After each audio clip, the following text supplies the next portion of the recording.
Hi, మీరు చూస్తున్నారు bounce Bhagiratha YouTube channel. నా పేరు వెంకీ. బెట్టింగ్ యాప్స్ గురించి మనకు ఈ కొద్ది రోజుల నుంచి వార్తల్లో మనం చాలా చూస్తూ ఉన్నాము. పెద్ద పెద్ద క్రియేటర్స్ వాళ్ళు బెట్టింగ్ యాప్స్ని ప్రమోట్ చేసి ఏ రకంగా అయితే డబ్బులు సంపాదించారు, ఎంత సంపాదించారు అనేది పూర్తిగా మనకు న్యూస్లలో వింటూ ఉన్నాము.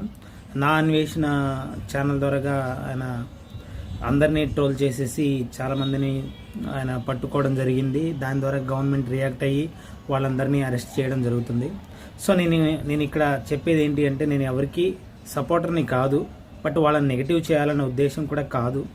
కానీ బయట జరుగుతున్న సొసైటీలో జరుగుతున్న దారుణమైన విషయాల్ని నా వీడియో ద్వారా చెప్పాలనుకుంటున్నాను. బెట్టింగ్ యాప్ గురించి చాలామందికి దాని గురించి పూర్తిగా తెలియదు. నేను ఒక ఎగ్జాంపుల్ చెప్తాను. రీసెంట్గా మా ఫ్రెండ్స్లో ఒకతను, తను మా ఫ్రెండ్కి ఫ్రెండ్, తను ఏం చేశాడంటే ఈ బెట్టింగ్ యాప్లలో అమౌంట్ ఇన్వెస్ట్ చేయాలని చెప్పి దాదాపుగా ఒక 13 లక్షల దాకా అప్పు చేసి బెట్టింగ్ యాప్లో పెట్టాడు. సో మొత్తం డబ్బులు పోయాయి. ఆ అప్పులో వాళ్ళు వచ్చి ఇంటి మీదకి వచ్చి చాలా దారుణంగా బిహేవ్ చేయడంతో ఏం చేయాలో అర్థం కాక పారిపోయాడు. దాదాపు ఒక నెల రోజుల దాకా మాకు పర్సన్ తెలియలేదు, ఎటు వెళ్ళిపోయాడు ఎటు అనేది కూడా తెలియదు. సడన్గా చూస్తే ఆ ఊరికి సమీపంలో ఫారెస్ట్లో ఒక కొండ మీద ఒక శవం అయితే తేలాడు, ఊరేసుకొని చనిపోయాడు అనమాట. అప్పటికే ఆ బాడీ అనేది పూర్తిగా కొలాప్స్ అయిపోయి బాగా ఇదైపోయింది. తనేనా అని గుర్తుపట్టలేనంత పరిస్థితి. సో బట్ తనే అని చెప్పేసి పోలీసులు నిర్ధారించారు. ఎలా దారుణంగా ఉంది అంటే, ఈ బెట్టింగ్ యాప్స్ వల్ల దారుణాది దారుణంగా డబ్బులు పోగొట్టేసుకుంటున్నారు. వాళ్ళ ఫ్యామిలీస్ పోతున్నాయి, వాళ్ళనే నమ్ముకున్న వాళ్ళ పేరెంట్స్ ఎంత సఫర్ అవుతున్నారు. ఇప్పుడు ఇంకొక 2-3 డేస్లో ఐపీఎల్ రాబోతుంది. ఈ ఐపీఎల్లో ఎంతమంది బెట్టింగ్లు పెట్టి, అసలు ఐపీఎల్ అనేది జరుగుతుంది బెట్టింగ్స్ యాప్స్ కోసమో, బెట్టింగ్ పెట్టుకునే వాళ్ళ కోసమో అన్నట్టుగా తయారైంది. గవర్నమెంట్ అంతా అయిపోయిన తర్వాత రియాక్ట్ అవుతుంది. అది చాలా తప్పది. నా ఉద్దేశంలో చెప్తున్నా. గవర్నమెంట్ ముందుగానే రియాక్ట్ అవ్వచ్చు కదా. ఇప్పుడు ఈ ప్రాసెస్కి బెట్టింగ్ జరుగుతుందని ప్రతి ఒక్కరికి తెలుసు. ప్రతి ఒక్కరికి ఈ బెట్టింగ్స్ యాప్ వల్ల ప్రమోట్ చేయడం వల్ల వాళ్ళకి డబ్బులు వస్తాయనే సంగతి అందరికీ తెలుసు. ఎందుకని లేట్గా రియాక్ట్ అవుతుంది గవర్నమెంట్? అప్పటికే జరగాల్సిన అనర్థం జరిగిపోయింది. ఇప్పుడు నా ఫ్రెండ్ వాళ్ళ ఫ్రెండ్ మళ్ళీ బతకగలడా? ఇంపాసిబుల్ కదా. ఆల్రెడీ జరగాల్సిన అనర్థం అనేది జరిగిపోయింది. సో గవర్నమెంట్ కొంచెం తొందరగా రియాక్ట్ అయిపోయి చేసుంటే ఇంకా బాగుండేది. సో ఇప్పటికీ వచ్చిన నష్టమేం లేదు. సో ఆ రకంగా వాళ్ళు తీసుకున్న చర్యలకి, ఇప్పుడు జరుగుతున్న అరెస్టులకి ఒక రకంగా మంచి విషయమే అనుకోవచ్చు. సో నెక్స్ట్ రాబోతున్న ఐపీఎల్ని ఉద్దేశించి కొంచెం సీరియస్గా గవర్నమెంట్ తీసుకొని ఐపీఎల్లో బెట్టింగ్ జరుగుతుంది, బీభత్సంగా జరుగుతుంది. ఎందుకంటే మా బాబాయ్ వాళ్ళ పిల్లలు చాలామంది ఇట్లా హాస్టల్స్లో, కాలేజీలో చదువుకుంటూ, డిగ్రీలు చేసుకుంటూ వాళ్ళంతా ఈ ఐపీఎల్ సీజన్ కోసం ఎదురు చూస్తూ ఉంటారు. ఒక్కొక్కడు 10 లక్షలు, 20 లక్షలు. అరే వాళ్ళకి అంత డబ్బులు ఎక్కడి నుంచి వస్తున్నా కూడా తెలియదు. వాళ్ళకి ఎవరు అప్పిస్తున్నారో కూడా తెలియదు. ఎలా ఇన్ని డబ్బులు? అరే బాబాయ్, నేను 5 లక్షలు పోగొట్టాను మొన్న, నేను 5 లక్షలు సంపాదించాను మొన్న అంటారు. అరే 5 లక్షలు, 6 లక్షలు, 10 లక్షలు ఎలారా అంత డబ్బు? ఒక్కడు కూలి పని చేస్తే రోజుకి జస్ట్ ఒక 1000 రూపాయలు సంపాదించడానికి చాలా కష్టపడాల్సి వస్తుంది. వీళ్ళకి ఎలా వస్తుంది? బెట్టింగ్ యాప్స్లో రావడం పోవడం, లాస్ట్కి మిగిలేదు వాడికి సున్నానే. ఇంకా అప్పుల పాలవుతాడు. ఇదొక ప్యాకాట లాంటిది. సో దయచేసి గవర్నమెంట్ తొందరగా రెస్పాండ్ అయ్యి ఈ బెట్టింగ్స్ని, బెట్టింగ్ రాయుళ్ళని కట్టడి చేసి గవర్నమెంట్ జనాల్ని కాపాడాలి. యూత్ అంతా దారుణంగా మారిపోయారు. ఇప్పుడు సోషల్ మీడియా వచ్చేసిన తర్వాత చదువుకోవడం అనేది పక్కన పెట్టేశారు. ఓన్లీ ఎంటర్టైన్మెంట్, ఈ యాప్స్, ఈ IPL, cricket, betting, kabaddi, pro kabaddi, ఈ బెట్టింగ్లు, వీటికి బానిసలు అయిపోతున్నారు దారుణంగా. చిన్న పిల్లలు వెళ్ళి పబ్బుల్లోకి పోయి తాగడము, స్మోకింగ్ చేయడము. ఎంత వాడికి 10th క్లాస్ ఉంటుంది, ఇంటర్ చదువుతూ ఉంటారు, అంతే వాళ్ళే పోయి డ్రింక్ చేస్తూ ఉంటారు, స్మోక్ చేస్తూ ఉంటారు. దారుణంగా మారిపోయింది. సోషల్ మీడియా, మూవీస్ కావచ్చు, ఓటీటీ ఫిల్మ్స్ కావచ్చు, వీటి ప్రభావం వల్ల చాలా యువత చెడిపోతున్నారు. నేను గ్రహించింది ఏంటి అంటే, నా జనరేషన్, నేను 90s బ్యాచ్, మా జనరేషన్ తర్వాత వచ్చి ఇప్పుడు సూపర్ ఫాస్ట్ జనరేషన్ మొత్తం, అందులో గట్టిగా చదివి బాగుపడే పర్సంటేజ్ ఎంత అంటే ఒక 10% ఉంటుంది.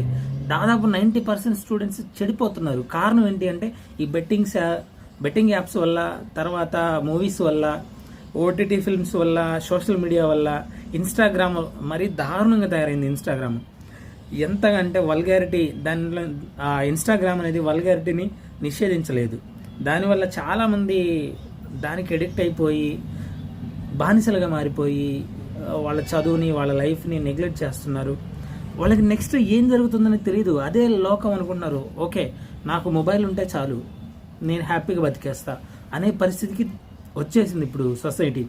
నేను రీసెంట్గా మా రిలేటివ్స్ ఒక అమ్మాయిని అడిగాను, ఏంటమ్మా నువ్వు ఎప్పుడు ఫోన్ మొబైల్ వాడుతూ ఉంటావు, ఎలా నువ్వు నెక్స్ట్ పెళ్లి చేస్తే అక్కడికి వెళ్ళాక ఏంటి నీ పరిస్థితి అంటే, నాకేం అవసరం లేదు, మంచి జాబ్ ఉన్నోని చూసుకుంటాను, పెళ్లి చేసుకుంటాను, నాకు స్మార్ట్ ఫోన్ కొని పెట్టమంటాను, హ్యాపీగా ఇంట్లో కూర్చొని స్మార్ట్ ఫోన్ చూసుకుంటూ, మూవీస్ చూసుకుంటూ, ఓటీటీ చూసుకుంటూ స్పెండ్ చేస్తాను నా టైం అంతా, అంతే చాలు ఇంకా లైఫ్.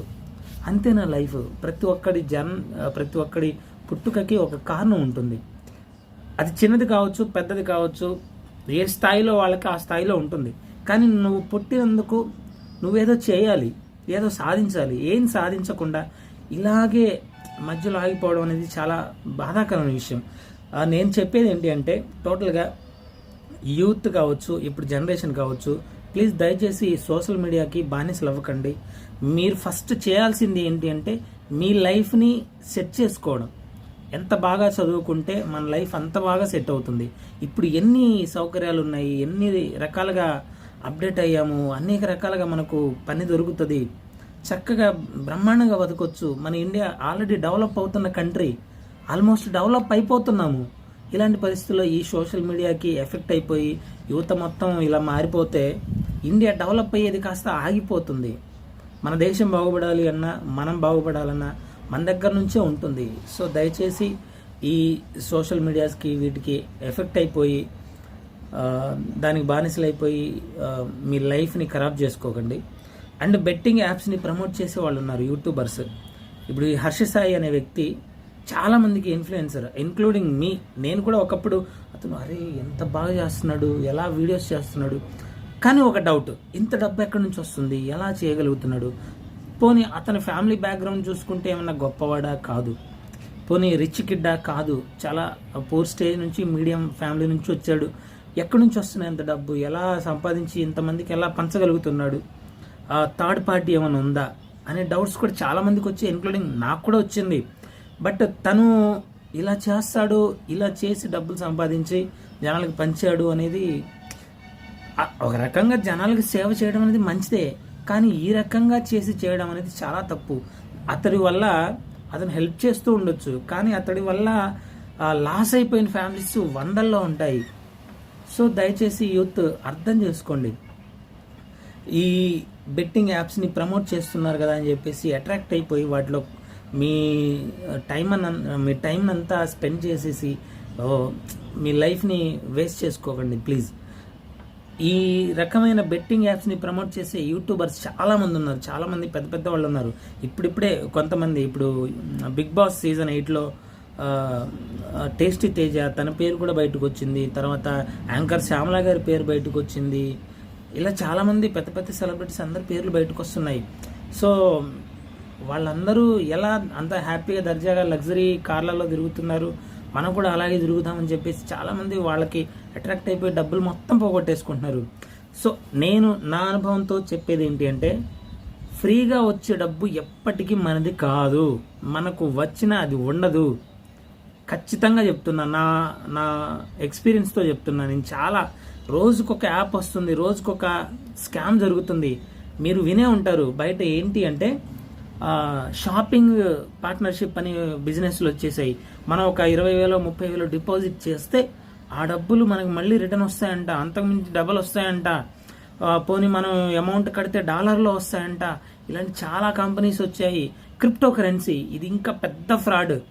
వాడేం చెప్తాడంటే యూనివర్సల్, మనకు అన్ని కంట్రీస్ రాబోయే కాలంలో మొత్తం క్రిప్టో కరెన్సీ మీదే ఆధారపడుతుంది.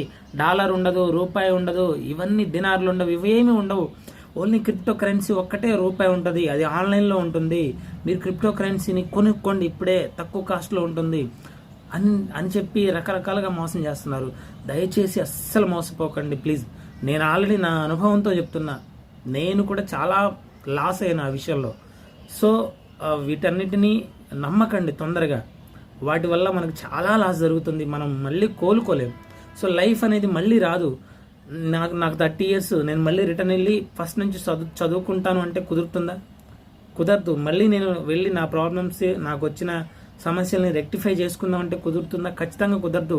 కాలం ఎంత వేగంగా వెళ్ళిపోతుంది అంటే మనకు తెలియదు. మనం తెలియకుండానే రోజులు అలా గడిచిపోతూ ఉంటాయి. మళ్ళీ ఈ టైం అనేది రిటర్న్ రాదు. దయచేసి అర్థం చేసుకొని వీటికి బానిసలు అయిపోయి మీ లైఫ్ని స్పాయిల్ చేసుకోకండి. ఈ యూట్యూబర్స్ని నమ్మి వాళ్ళు పెట్టే ఏవైతే ప్రమోషన్స్ ఉన్నాయో వాటిని నమ్మి మీరు లాస్ అయిపోకండి ప్లీజ్. నేను మాట్లాడే దాంట్లో ఏమన్నా తప్పులు ఉంటే క్షమించండి. నా ఆవేదన ఏంటి అంటే, నేను నా స్వయ అనుభవంతో నా చుట్టుపక్కల జరిగింది చెప్తున్నాను. నా దగ్గరే ఇలా జరిగింది అంటే ఆల్మోస్ట్ ఇంకా ఇండియాలో ఎంతవరకు జరిగి ఉండొచ్చు. మీరు కూడా ఇలాంటి వాటి మీద స్పందించాలనుకుంటే కింద కామెంట్లో చెప్పండి. అండ్ ఈ వీడియోని చాలా మందికి షేర్ చేయండి, వాళ్ళకి చాలా రకాలుగా యూజ్ అవుతుంది. మనం ఇప్పుడు చెప్పేది వాళ్ళకి నచ్చకపోవచ్చు, బట్ ఏదో ఒక రోజు వాడు ఖచ్చితంగా నిజాన్ని తెలుసుకుంటాడు.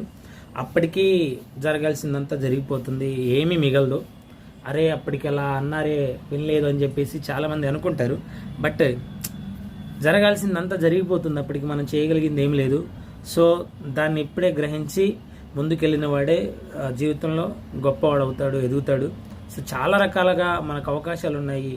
చాలా రకాలుగా చదువుకుంటే ఎన్నో రకాలుగా మనం బాగుపడవచ్చు, జీవితంలో గొప్పవాళ్ళం కావచ్చు. ఈ అడ్డదారిలో మాత్రం వచ్చే సంపాదన ఎప్పటికీ ఉండదు. రూపాయి వచ్చినా ఉండదు, ₹1,00,00,000 వచ్చినా ఉండదు.